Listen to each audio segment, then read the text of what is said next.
Assalamualaikum warahmatullahi wabarakatuh. Perkenalkan, nama saya Nuzul Fatur Rahman. Saya mahasiswa keperawatan dari Universitas Aisyah Yogyakarta. Nah, pada video kali ini saya akan membahas tentang bayi tabung dalam perspektif agama Islam. Nah, mungkin teman-teman semua sudah familiar dengan bayi tabung, tetapi nanti kita akan coba lihat kembali dan lalu kita akan lihat bagaimana Islam memandang bayi tabung tersebut. Nah, tonton terus video ini sampai akhir. Jangan lupa like, komen, dan subscribe-nya.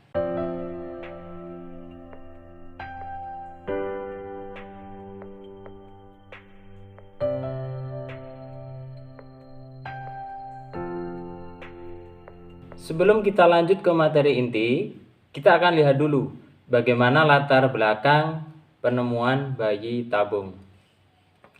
Nah, menurut WHO, dari seluruh dunia sekitar 50-80 juta pasangan suami istri itu mempunyai masalah pada infertilitasnya. Dan diperkirakan sekitar 2 juta pasangan infertil baru akan muncul setiap tahunnya dan itu akan terus meningkat. Nah, sains modern telah menemukan teknologi baru yang mampu mendukung kemajuan ilmu kedokteran dan biologi untuk membantu pasangan yang sulit mendapatkan keturunan sebagai bentuk pengobatan untuk masalah infertilitas. Untuk pertama kalinya, bayi tabung diperkenalkan oleh dokter asal Inggris, yaitu Patrick Steptoe dan Robert Edward. Itu sekitar tahun 1970-an. Nah, dan melahirkan bayi tabung pertama di dunia yang bernama Louis Brown di Rumah Sakit Oldham General Hospital di London.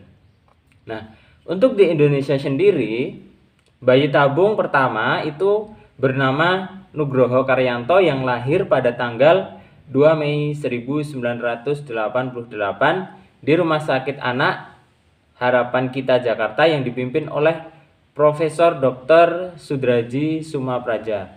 Nah, itu dulu awal mula penemuan daripada metode bayi tabung ini. Kemudian, apa sih yang dimaksud dengan bayi tabung itu?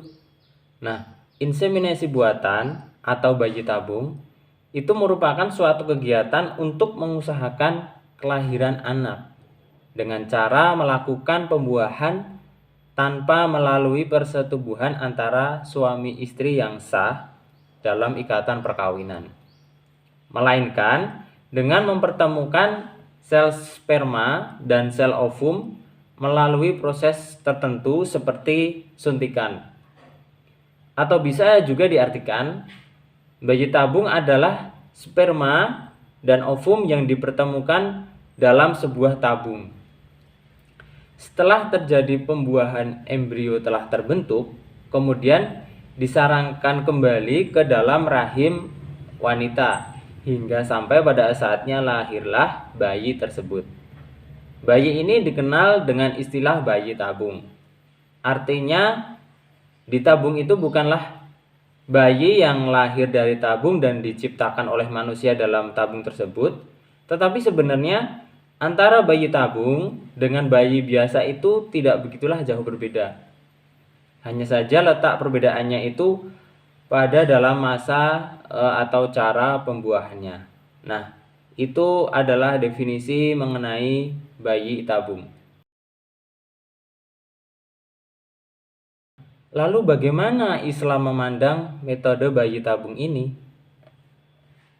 Jadi sebenarnya metode bayi tabung ini ada dua cara. Nah, kita nanti akan bahas satu persatu dan juga kita akan lihat bagaimana para tokoh Islam memandang metode ini.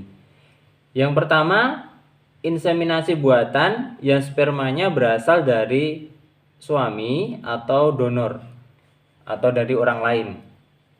Jadi metode ini lazim dilakukan oleh pasangan yang belum dikaruniai keturunan.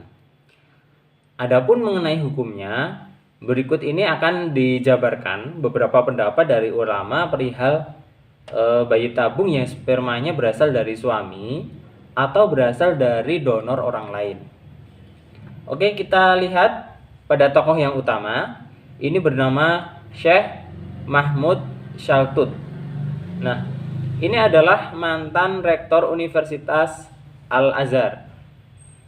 Jadi beliau berpendapat, menurut hukum syara, apabila bayi tabung itu dengan air mani suaminya sendiri, maka hal itu sudah sesuai dengan hukum dan dibenarkan oleh syara dan dipandang sebagai cara untuk mendapatkan anak yang sah. Tetapi apabila bayi tabung itu berasal dari sperma laki-laki lain, yang di sini tidak ada hubungan perkawinan. Jadi beliau menyatakan bahwa inseminasi seperti ini dalam pandangan syariat Islam adalah perbuatan mungkar dan dosa besar. Bahkan perbuatan itu setara dengan zina. Jadi saya jelaskan kembali, apabila donor spermanya itu dari suami yang terikat pernikahan secara sah itu diperbolehkan. Tetapi kalau donor dari orang lain, nah itu tidak boleh karena itu sama saja dengan berzina. Nah, lalu untuk tokoh yang kedua, ini Zakaria Ahmad Al-Bari. Jadi inseminasi buatan itu boleh menurut syara jika dilakukan dengan sperma suami yang demikian masih dibenarkan oleh hukum dan syariat yang diikuti oleh masyarakat yang beradab. Ini maksudnya masih terikat dalam suatu pernikahan yang sah.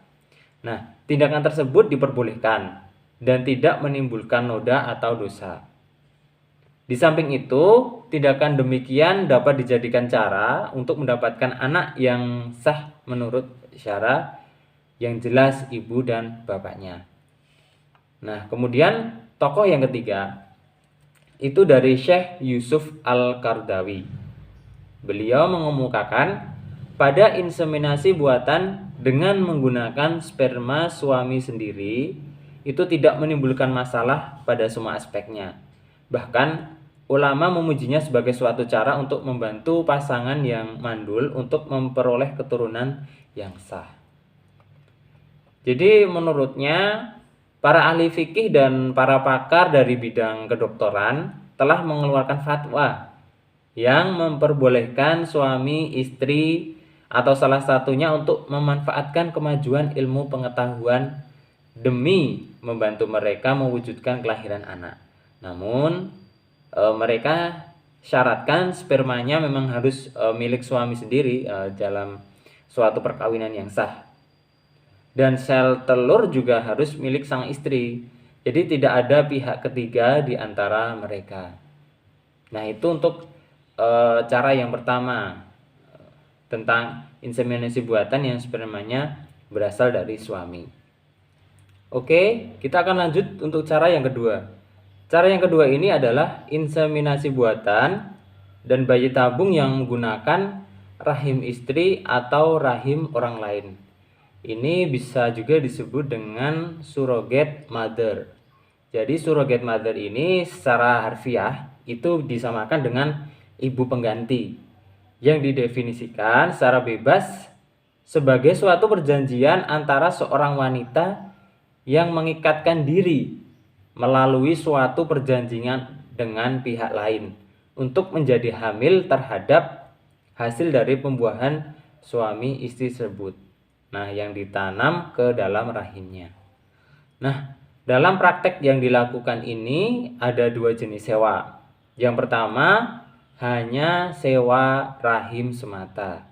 Kemudian yang kedua, sewa rahim dengan keikutsertaan sel telur. Jadi suami itu hanya menyerahkan spermanya saja. Nanti untuk sel telurnya itu dari pihak ketiga. Nah, lalu bagaimana Islam memandang metode tersebut? Jadi menurut keputusan dari Muktamar Nahdlatul Ulama ke-29 ini di Tasikmalaya, hukum sewa rahim adalah tidak sah dan haram. Dalam hal nasab, walian, waris, dan hadanah tidak bisa dinasabkan kepada pemilik sperma menurut Imam Ibnu Hajar, karena masuknya tidak muhtaram. Jadi mani muhtaram itu mani yang dikeluarkan dengan cara tidak dilarang oleh syara. Itu menurut keputusan Muktamar NU ke-29. Jadi pengharaman metode ini itu juga dikemukakan oleh beliau Dr. Yusuf Qaradawi. Antara lain, beliau menulis bahwa semua ahli fikih tidak membolehkan penyewaan rahim dalam berbagai bentuknya. Menurutnya, para ahli fikih dan pakar dari bidang kedokteran telah mengeluarkan fatwa yang memperbolehkan suami istri atau salah satunya untuk tidak memanfaatkan kemajuan ilmu pengetahuan demi membantu mereka mewujudkan kelahiran anak. Namun, mereka syaratkan spermanya harus milik sang suami dan sel telur juga milik sang istri. Jadi, tidak ada pihak ketiga di antara mereka. Nah, ini mengenai beberapa pendapat tentang cara yang kedua tadi, tentang penyewaan rahim. Jadi pada intinya penyewaan rahim itu tidak dihalalkan atau diharamkan oleh beberapa tokoh seperti itu.